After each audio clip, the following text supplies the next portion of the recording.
ചേട്ടാ, പാലിയേക്കര ടോൾ പിരിവ് തടഞ്ഞ ഹൈക്കോടതി ഉത്തരവിനെതിരെ ദേശീയപാത അതോറിറ്റി സുപ്രീം കോടതിയെ സമീപിച്ചിരുന്നല്ലോ. ഇന്ന് സുപ്രീം കോടതിയുടെ ഭാഗത്ത് നിന്നുകൊണ്ട് ജസ്റ്റിസ് വിനോദ് ചന്ദ്രന്റെ ഭാഗത്ത് നിന്നുകൊണ്ട് ജസ്റ്റിസ് BR ഗവായിയുടെ ഭാഗത്ത് നിന്നുകൊണ്ട് രൂക്ഷമായിട്ടുള്ള വിമർശനമാണ് ഈ പറയുന്ന ദേശീയ ഹൈവേ അതോറിറ്റിക്ക് നേരെ അവർ നടത്തിയിരിക്കുന്നത്. ഇത് റോഡ്, ഈ പറയുന്ന പാലിയേക്കര റോഡ് ഒട്ടും സുരക്ഷിതമല്ല എന്നും അതിനൊട്ടേറെ കേടുപാടുകൾ ഉണ്ട് എന്നുള്ളതുമാണ് അവർ തുറന്നു പറഞ്ഞിരിക്കുന്നത്. പക്ഷെ ഞാനൊന്ന് ചോദിക്കട്ടെ, ഇത്രയൊക്കെ വിമർശനം അവർ നടത്തിയിരുന്നാലും ഇന്ത്യ കണ്ടതിൽ വെച്ച് ഏറ്റവും മികച്ച ഹൈവേ മന്ത്രിയാണോ നിതിൻ ഗഡ്കരി? ഇന്ത്യ കണ്ട മികച്ച ഹൈവേ മന്ത്രിയാണോ നിതിൻ ഗഡ്കരി എന്ന ചോദ്യത്തിനല്ല ഇവിടെ പ്രസക്തി. നിതിൻ ഗഡ്കരി കൈകാര്യം ചെയ്യുന്ന ദേശീയപാത വകുപ്പ്, അദ്ദേഹത്തിന്റെ വകുപ്പിൽ എടപ്പള്ളി മുതൽ മണ്ണുത്തി വരെയുള്ള ദേശീയപാതയുമായി ബന്ധപ്പെട്ടാണ് പാലിയേക്കരയിൽ ടോൾ പിരിവ് നടന്നത്. പാലിയേക്കരയിൽ പച്ചയായ കൊള്ള നടക്കുന്നുവെന്ന് ആരോപണം ഉയരാൻ തുടങ്ങിയിട്ട് കാലങ്ങളായി. അവിടെ യൂത്ത് കോൺഗ്രസും AIYF-ഉം DYFI ഉൾപ്പെടെയുള്ള യുവജന സംഘടനകൾ ഈ പാലിയേക്കര ടോൾ പ്ലാസയിലെ ഗുണ്ടകളുടെ ധിക്കാരത്തിനെതിരെ, ധാർഷ്ട്യത്തിനെതിരെ, ഗുണ്ടായുസത്തിനെതിരെ നിരന്തരമായി സമരം ചെയ്യുന്ന സാഹചര്യം ഉണ്ടായിരുന്നു. ഈ അടുത്ത് തൃശൂർ ജില്ലാ കളക്ടർ പാലിയേക്കരയിലെ ടോൾ പിരിവ് നിർത്തിവെക്കാൻ ഉത്തരവിട്ടു. കാരണം എടപ്പള്ളി മുതൽ പാലിയേക്കര ഏകദേശം മണ്ണുത്തി ദേശീയപാത പൂർണ്ണമായും തകർന്ന സാഹചര്യം. കൃത്യമായ ദേശീയപാത ഗതാഗത യോഗ്യമല്ലാതെ എന്തടിസ്ഥാനത്തിലാണ് ടോൾ പിരിക്കുന്നതെന്ന പ്രസക്തമായ ചോദ്യമാണ്. ജനങ്ങളുടെ സഞ്ചാര സ്വാതന്ത്ര്യത്തിന് മേലുള്ള കടന്നുകയറ്റമാണ് ഈ ടോൾ പിരിവ്.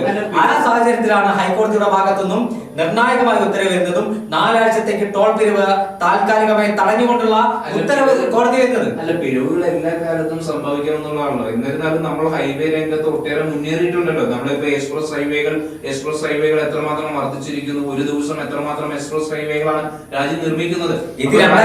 രാജ്യത്തെ ഏറ്റവും വലിയ റോഡ് നെറ്റ്വർക്ക്, ലോകത്തെ ഏറ്റവും വലിയ റോഡ് നെറ്റ്വർക്കുള്ള രണ്ടാമത്തെ രാജ്യമായി ഇന്ത്യ മാറിയിരിക്കുന്നു. ആ തരത്തിൽ നോക്കുമ്പോൾ നിതിൻ ഗഡ്കരിയുടെ ഒരു മികച്ച ഒരു പ്രകടനം നമുക്ക് കാണാൻ കഴിയില്ലേ? എന്നിരുന്നാലും ഈ തരത്തിലുള്ള പാലിയേക്കരയുമായി ബന്ധപ്പെട്ടുകൊണ്ട് ഒട്ടേറെ തരത്തിലുള്ള കേടുപാടുകൾ നിലനിൽക്കുന്നു, അംഗീകരിക്കുന്നു. അതായത് ഇന്ത്യ രാജ്യം നിലവിൽ വന്നത് നരേന്ദ്രമോദി അധികാരത്തിലേറിയ 2014 1947 ആഗസ്റ്റ് മാസം 14 തീയതി അർദ്ധരാത്രി, അതായത് ആഗസ്റ്റ് 15-ന് ഇന്ത്യക്ക് ബ്രിട്ടീഷുകാരിൽ നിന്ന് സ്വാതന്ത്ര്യം നേടി. അതിനുശേഷം നെഹ്റു ഉൾപ്പെടെയുള്ള ഒരുപാട് പ്രധാനമന്ത്രിമാർ ഇന്ത്യ ഭരിച്ചു. ഈ ഇന്ത്യയെ ലോകത്തിന്റെ നെറുകയിലേക്ക് സ്വാതന്ത്ര്യം ലഭിക്കുമ്പോൾ ഒരു മുട്ടുസൂചി പോലും സ്വന്തമായി നിർമ്മിക്കാൻ കഴിയാത്ത ഇന്ത്യ രാജ്യത്തെ ലോകത്തിന്റെ നെറുകയിലേക്ക് കൈപിടിച്ചനയിച്ച ഒരുപാട് പ്രധാനമന്ത്രിമാർ ഇന്ത്യക്കുണ്ട്. അവരുടെ എല്ലാ സംഭാവനകളുടെ ഭാഗമായിട്ടാണ് അതിന്റെ ഒരു തുടർച്ചയാണെന്ന് മാത്രമാണ് നിതിൻ ഗഡ്കരിയുടെ റോഡ് നിർമ്മാണം ഉൾപ്പെടെ വിഷയങ്ങൾ. ഹൈവേ മേഖലയിൽ ഒരു കുതിപ്പ് തന്നെയല്ലേ നമ്മൾ നിതിൻ ഗഡ്കരി പൊതുഗതാഗത വകുപ്പ് മന്ത്രിയായതിനു മുമ്പ് ഇന്ത്യയിൽ റോഡ് ഗതാഗത സംവിധാനം ഉണ്ടായിരുന്നു. 2014 ശേഷമല്ല ഇന്ത്യയിൽ റോഡ് ഗതാഗത സംവിധാനം കടന്നു വരുന്നത്.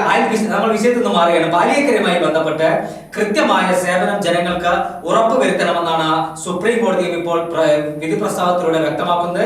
നേരത്തെ ജില്ലാ കളക്ടർ ഈ റോഡ് ടോൾ പിരിവ് തടഞ്ഞ അതിന് മൊത്തത്തിൽ നമുക്ക് നിതിൻ ഗഡ്കരി കുറ്റപ്പെടുത്താനാവുമോ? അത് NHAയുടെ ഈ പറയുന്ന കേവലം വരുന്ന ഒരു ഉദ്യോഗസ്ഥരുടെ അനാസ്ഥയായിട്ട് നമുക്ക് ഉദ്യോഗസ്ഥരെ നിയന്ത്രിക്കേണ്ട ഉത്തരവാദിത്തം വകുപ്പ് ഭരിക്കുന്ന മന്ത്രിക്കുണ്ട്.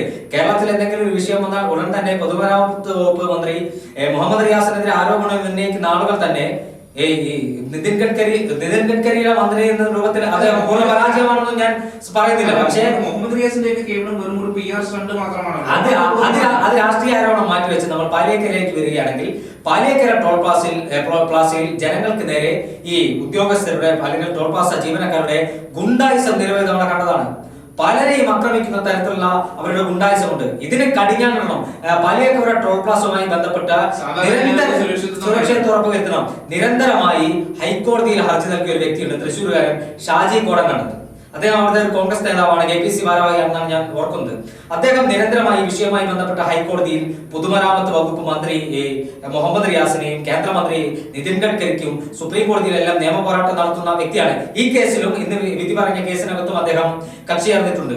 ഈ ഒരു വിഷയത്തിൽ എന്നിരുന്നാലും ഈ ടോൾ പിരിക്കുന്നത്, അനധികൃതമായി വൻതോതിൽ ഈ ടോൾ പിരിക്കുന്നത് ഒരു സാധാരണ ജനങ്ങളെ കൊള്ളയടിക്കുന്നതിന് തുല്യതയാണ്. അത് നമ്മൾ അംഗീകരിക്കുന്നു. കാരണം ഒരു വെഹിക്കിൾ പർച്ചേസ് ചെയ്യുമ്പോൾ അതിന് റോഡ് ടാക്സ് ഉൾപ്പെടെ വലിയ എമൗണ്ട് നൽകിയിട്ട് അതിന് പുറമെയാണ് നമ്മൾ ഈ പറയുന്ന ടോൾ കൊടുത്ത് ഇന്ത്യയിലെ പൗരന്റെ സഞ്ചാര സ്വാതന്ത്ര്യത്തിന് മേലെയുള്ള, അതായത് ഇന്ത്യയിലെ ഒരു പൗരന് ഭരണഘടന ഉറപ്പ് നൽകുന്ന സഞ്ചാര സ്വാതന്ത്ര്യത്തെ വെല്ലുവിളിക്കുന്ന തരത്തിലാണ് പാലിയേക്കര ടോൾ പ്ലാസ മാത്രമല്ല രാജ്യത്തെമ്പാടും ലോകമെമ്പാടുമുള്ള ടോൾ ബൂത്തുകൾ പ്രവർത്തിക്കുന്നത്. ഇതിനെതിരെ അതിശക്തമായ ജനവികാരം ഉയർന്നു വരുന്നുണ്ട്. നമ്മൾ വീണ്ടും പാലിയേക്കരയ്ക്ക് വരുമ്പോൾ നമുക്ക് അറിയാം, ആലുവ കഴിഞ്ഞാൽ, ഞാൻ ആ റോഡിലൂടെ യാത്ര ചെയ്യുന്ന ഒരു വ്യക്തിയാണ്. ആലുവ കഴിഞ്ഞാൽ ഏകദേശം തൃശ്ശൂർ എത്തുന്നവരെ റോഡിൽ പലയിടത്തും വർക്ക് നടക്കുകയാണ്. മണിക്കൂറുകളോളം ബ്ലോക്കിൽ കുടുങ്ങുന്ന സാഹചര്യം. ആലുവയിൽ നിന്ന് ഏകദേശം ചാലക്കുടി എത്തണമെങ്കിൽ മണിക്കൂറുകളോളം ഗതാഗതം റോഡിൽ കുടുങ്ങുകയാണ്. മണിക്കൂറുകൾ കാത്തിരുന്നിട്ട് എത്താൻ കഴിയുന്നത്. ഞാൻ അനുഭവസ്ഥനാണ്. ആ ഒരു സാഹചര്യത്തിൽ റോഡ് കൃത്യമായി ഒരുക്കാതെ എന്തിന് ടോൾ പിരിവ് എന്നൊരു ചോദ്യമാണ് ജനങ്ങളുടെ ഭാഗത്ത് നിന്ന് ഉയരുന്നത്. ഗതാഗത കുരുക്കുകൾ നിറയാത്ത ഒരു സിറ്റി ഇന്ത്യയിൽ ഏതാണുള്ളത്? എല്ലാ സിറ്റികളിലും ഇന്ത്യയിൽ ഗുരുതരമായിട്ടുള്ള ഗതാഗത കുരുക്കുള്ളതല്ലേ? അത്തരത്തിൽ റോഡ് പണി നടക്കുന്ന സമയത്ത് ജനങ്ങളോട് ടോൾ പിരിക്കരുത്, അതാണ് പറയുന്നത്. ആ സാഹചര്യത്തിൽ ടോൾ ജനങ്ങൾ ഉപദ്രവിക്കുകയും കൂടാതെ ജനങ്ങളെ സാമ്പത്തികമായി അവരുടെ കീശ് പോക്കറ്റ് പിടിക്കുന്ന രൂപത്തിലാണ് ടോൾ പിരിവ് പാലിയേക്കരയിൽ നടന്നുകൊണ്ടിരിക്കുന്നത്. ഇതിനെതിരെയാണ് അവിടുത്തെ യുവജന സംഘടനകളുടെ നേതൃത്വത്തിൽ ശക്തമായ പ്രതിഷേധം നടത്തുന്ന സാഹചര്യം ഉണ്ടായി. വീണ്ടും കോടതി വിഷയത്തിൽ ഇടപെട്ടു. കോടതി വിഷയത്തിൽ ഇടപെട്ട് കൃത്യമായി ജനങ്ങൾക്കൊപ്പം കോടതി ചീഫ് ജസ്റ്റിസ് ആർ.ബി. ഗവായിയും അതോടൊപ്പം തന്നെ വിനോദ് ചന്ദ്രനും പറഞ്ഞത്, ഞങ്ങൾ സഞ്ചരിച്ച റോഡാണത്, ഞങ്ങൾക്ക് അവിടുത്തെ വളരെ മോശം അവസ്ഥയാണ്, ഞങ്ങൾക്ക് നേരിട്ട് അറിയാൻ കഴിയുന്ന സാഹചര്യമാണെന്ന് മന്ത്രിമാർക്ക് ക്ഷമിക്കണം, ഈ കേസ് പരിഗണിച്ച ന്യായാധിപന്മാർക്ക് പറയേണ്ട സാഹചര്യം ഉണ്ടെങ്കിൽ ആ റോഡിന്റെ അവസ്ഥ അതീവ ദയനീയമാണ്. പൊതുജനങ്ങളുടെ നികുതി പണം എടുത്ത് നിർമ്മിച്ച റോഡിനകത്ത് വീണ്ടും പണം നൽകുന്ന റോഡ് ടാക്സ്, ഒരു വാഹനം റോഡിൽ ഇറക്കുമ്പോൾ കൃത്യമായി റോഡ് ടാക്സ് അടയ്ക്കുന്നുണ്ട്. ആ റോഡ് ടാക്സിന് പുറമെ ഇത്തരം വൻകിട കമ്പനികൾക്ക്, കൊള്ളക്കാർക്ക്, ഇത് കരാറായിട്ടെടുത്ത ആളുകൾക്ക് ജനങ്ങളെ പിടിയാൻ സാധാരണക്കാരനെ ഒരു വാഹനവുമായി പുറത്തിറങ്ങുന്ന ഒരു മാരുതി 800 പോലെയുള്ള ഒരു 4 ചക്ര വാഹനവുമായി പുറത്തിറങ്ങുന്ന ആളുകളെ കറവ പശു കണക്കെ പിരിഞ്ഞെടുക്കുന്ന പാലിയേക്കരയിലെ ടോൾ പ്ലാസ, നാഷണൽ ഹൈവേ അതോറിറ്റിയിലുപരി ടോൾ പ്ലാസ കരാറെടുത്ത ആളുകൾ ഉൾപ്പെടെ, ദേശീയപാത അതോറിറ്റി ഉൾപ്പെടെ ഇതിൽ കുറ്റക്കാരാണ്. ഈ വിഷയത്തിൽ കോടതിയുടെ അടിയന്തരമായ ഇടപെടൽ പാലിയേക്കരയിൽ മാത്രം പോലെ ഇത്തരത്തിൽ നിരവധിയായ ടോൾ പ്ലാസകൾ കേരളത്തിനകത്തും പുറത്തുമെല്ലാം ഉണ്ട്. ഈ ടോൾ പ്ലാസകൾ എല്ലാം തന്നെ ഇത്തരത്തിൽ നടപടി സ്വീകരിക്കണം. കാരണം സഞ്ചാരയോഗ്യമായ റോഡ് ആദ്യം പൊതുജനത്തിന് ഉറപ്പുവരുത്തണം. സഞ്ചാരയോഗ്യമായ റോഡ് ഉറപ്പുവരുത്തിയാൽ ടോള് കൊടുക്കാൻ, ഒരുപക്ഷെ നമ്മൾ ടോള് കൊടുത്താലും കുഴപ്പമില്ല, കാരണം നമുക്ക് സുഖകരമായ യാത്ര ഉറപ്പാക്കാൻ കഴിയും. കാരണം ഞാൻ ഒരു ഉദാഹരണം കൂടി ഞാൻ പറയാം. മൈസൂർ ബാംഗ്ലൂർ ദേശീയപാത 4 വരിപ്പാത 6 വരിപ്പാത കൃത്യമായി ജനങ്ങൾക്ക് ടോൾ കൊടുത്താലും ബ്ലോക്കില്ലാതെ യാത്ര ചെയ്യാൻ കഴിയുന്ന സാഹചര്യമുണ്ട്. അത്തരത്തിൽ ജനങ്ങളെ ഉപദ്രവിച്ചോട്ടെ, ജനങ്ങളുടെ പോക്കറ്റിൽ നിന്ന് പണം പിടിക്കെടുത്താലും അവർക്ക് അതിന് അനുസൃതമായ അതിനനുസരിച്ച സൗകര്യം, സുഖകരമായ യാത്രാ സൗകര്യം ഒരുക്കി നൽകാൻ ദേശീയപാത അതോറിറ്റിയും ഈ ടോൾ പിരിക്കുന്ന വൻകിട കുത്തക കമ്പനികളും തയ്യാറാകണം. ആ ഒരു സാഹചര്യത്തിൽ അത്തരത്തിൽ തയ്യാറായില്ലെങ്കിൽ കോടതിക്ക് ഇടപെടേണ്ടി വരും, ഇവിടുത്തെ യുവജന രാഷ്ട്രീയ പ്രസ്ഥാനങ്ങൾക്ക് ഇടപെടേണ്ടി വരും, മുഴുവൻ ആളുകൾക്കും ഇടപെടേണ്ടില്ല. ഇതിൽ കക്ഷി രാഷ്ട്രീയത്തിന്റെ വിഷയമില്ല. ഇവിടെ BJP, കോൺഗ്രസ്, CPM എല്ലാ ആളുകളും ഇതിലൂടെ യാത്ര ചെയ്യുന്ന ആളുകളാണ്. അല്ലെ, ഇതിപ്പോ സുപ്രീം കോടതി തന്നെ ഇടപെട്ടിരിക്കുകയാണോ? രാഷ്ട്രീയ ഭേദമന്യേ, കക്ഷി രാഷ്ട്രീയ ഭേദമന്യേ ഇതിപ്പോ സുപ്രീം കോടതിയിലെ ജഡ്ജിമാർ തന്നെ ഇടപെട്ടിരിക്കുകയാണ്. ജഡ്ജിമാർ കൃത്യമായി പറയാം, ഞങ്ങൾ സഞ്ചരിച്ച റോഡാണ്, ആ റോഡിന്റെ അവസ്ഥ ഞങ്ങൾക്കറിയാം, വളരെ അതിദയനീയമായ അവസ്ഥയിലൂടെ കടന്നു പോകുന്ന സാഹചര്യത്തിൽ ഇനിയും ഇത്തരത്തിൽ പാലിയേക്കരയിലെ ടോൾ പ്ലാസ ടോൾ പിരിക്കണമെങ്കിൽ കൃത്യമായ ഗതാഗത സൗകര്യം ഒരുക്കി നൽകണം. അത് മാത്രമല്ല, അടിസ്ഥാന സൗകര്യങ്ങൾ ഈ ടോൾ പ്ലാസക്കാരെ ചെയ്ത മറ്റൊരു തമ്മാടിത്തരമുണ്ട്, അല്ലെങ്കിൽ ധിക്കാരമുണ്ട്. ടോൾ പ്ലാസയിൽ ടോൾ പിരിവ് നടത്തുമ്പോൾ അവിടെ ആംബുലൻസ് സർവീസ് ഒരുക്കിയിരുന്നു.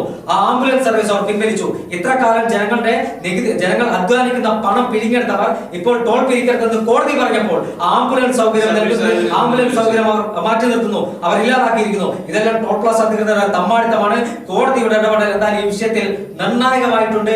ഇനിയെങ്കിലും കൃത്യമായ ഗതാഗത സൗകര്യം ഒരുക്കി നൽകിയതിനു ശേഷം, കാരണം ഞാനും നിങ്ങളും ഉൾപ്പെടുന്ന ആളുകൾക്ക് വേണ്ടിയാണ് ഈ കോടതി ഇന്ന് ആ വിഷയത്തിൽ ഇടപെട്ടിരിക്കുന്നത്. ആ വിഷയത്തിൽ ജനങ്ങൾക്ക് ഗതാഗത സൗകര്യം ഒരുക്കി നൽകിയതിനു ശേഷം മാത്രം മതി ടോൾ എന്ന സുപ്രീം കോടതി ഉത്തരവ് എന്തായാലും തീർച്ചയായും കയ്യടി അർഹിക്കേണ്ടതാണ്. ആ 2 കേസ് പരിഗണിച്ച 2 ന്യായാധിപന്മാരും സാധാരണക്കാരായ ജനങ്ങളുടെ ദുരിതത്തിന് മുന്നിൽ അവർ കണ്ണു തുറന്നു. നീതി ദേവത ഈ വിഷയത്തിൽ കണ്ണു തുറന്നു എന്ന് നമുക്ക് അർത്ഥശങ്കയ്ക്കിടയില്ലാത്തതെന്ന് പറയാൻ കഴിയും.